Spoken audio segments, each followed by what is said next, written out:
Good evening, everybody, and I welcome you all to this webinar, The Clock is Ticking, New Paradigms in TB Treatment. Kindly allow me to introduce our chief guest speaker for the day, Dr. Sandeep Bhattacharya. Dr. Sandeep Bhattacharya is the Managing Director of Oreo Healthcare Consulting. He is a healthcare veteran and was the Chief Innovation and Strategy Officer at Merck. He's also held a Senior Director position with Sanofi Aventis, and he is a PhD in pharmacology from Hafkin Institute. I welcome Dr. Sandeep Bhattacharya, and he will be our main speaker for the day. Thank you, Aparna, and good evening, everybody. After many years, in fact, after the discovery of rifampicin, we have now again two new drugs which have been discovered for the treatment of tuberculosis. It is only a matter of time before these drugs also become resistant. It is that clock which I weigh and which requires us to rethink the paradigms we have in TB treatment. In order to understand the paradigms, I want to see, I will not go into the basics of this whole thing, but I would rather focus on what are the barriers that exist in our current treatment paradigm and how we should overcome those barriers. Inappropriate treatment and poor patient adherence are the key barriers to treatment success. So if you look at what are the dynamics of patient flow in this country, we see that from the general population, we move into a pool of TB patients in this country. These occur as new cases through fresh infection or fresh detection, or they occur through reactivation of patients who were considered cured.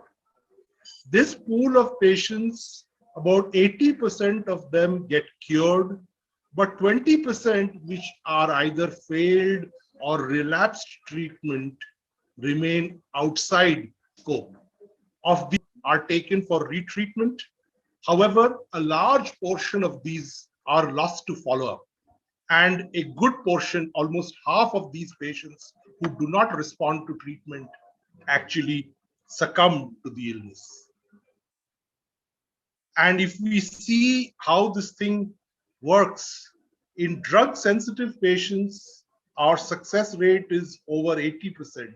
But as there is increasing resistance, we find death rates go up. We find more and more patients are lost to follow-up. So when these patients are lost to follow-up, they are carrying resistant bacilli.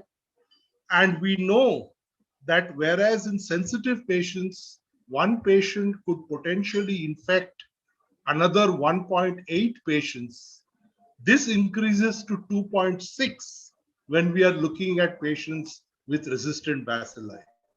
So the rate at which the disease spreads is much higher when it comes to resistant patients as compared to the drug-sensitive cases. Lack of compliance, of course, is a major cause of failure of treatment.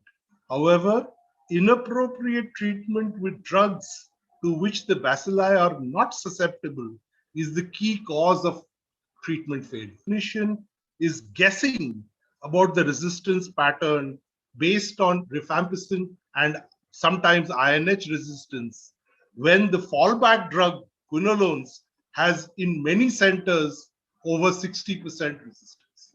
So with this kind of a scenario, it becomes very difficult for somebody to judge what exactly should be the regimen to be given to these patients.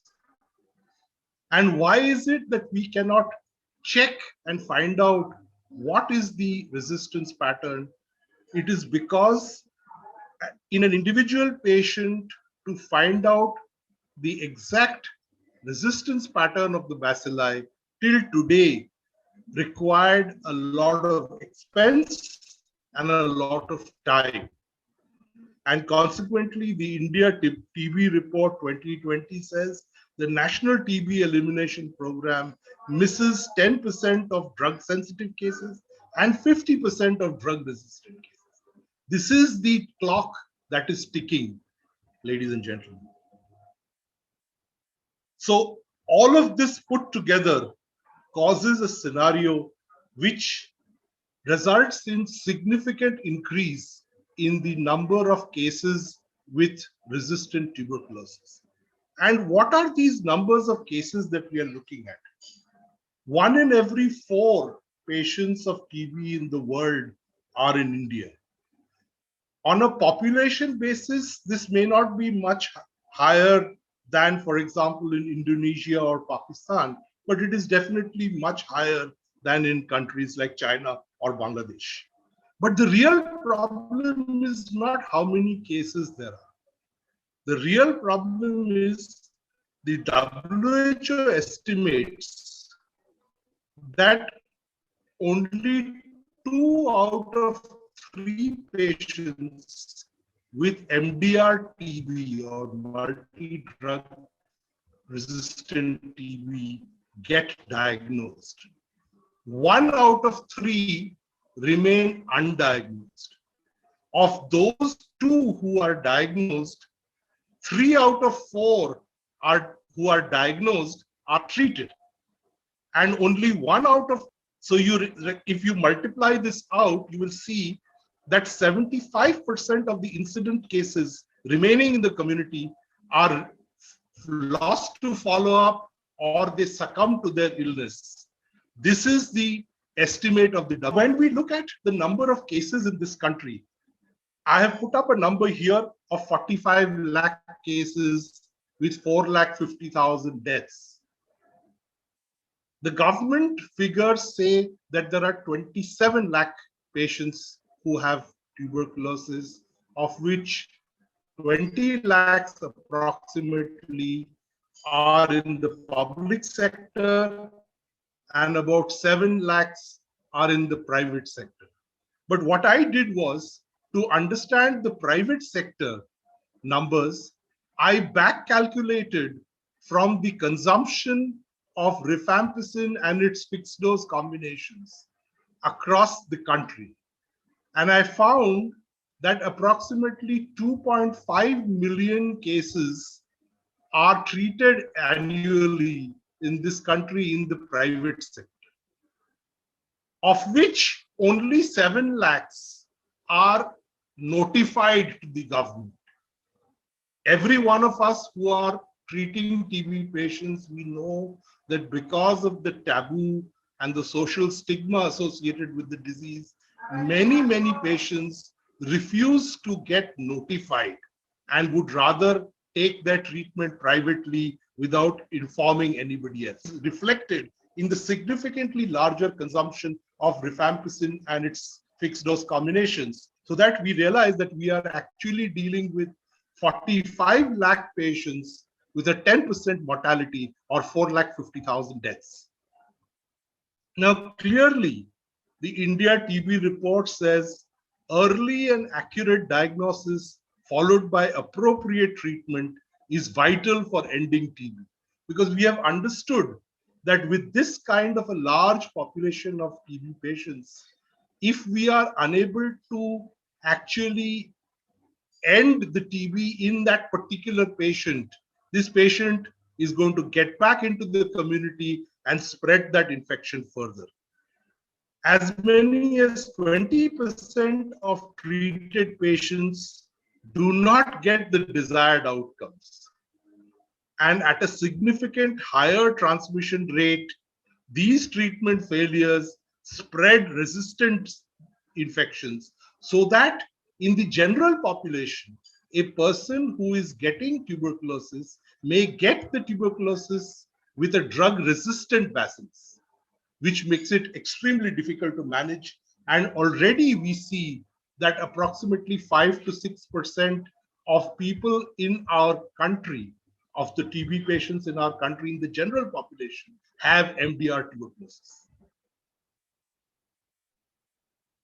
The other problem that we face is about mixed infections.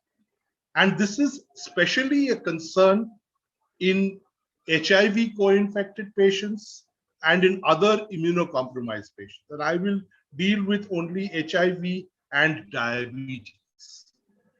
Now, what happens is recurrence of TB occurs in three forms. One is when the numbers go down below detection limits, treatment is stopped, the bacilli grow again, and there is reactivation of the tuberculosis.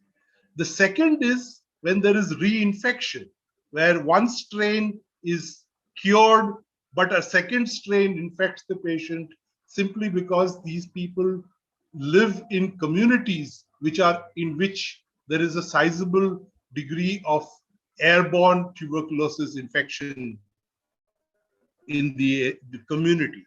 And the third, which is the one I want to really focus on, is that the patient is already having two or more strains in his sputum.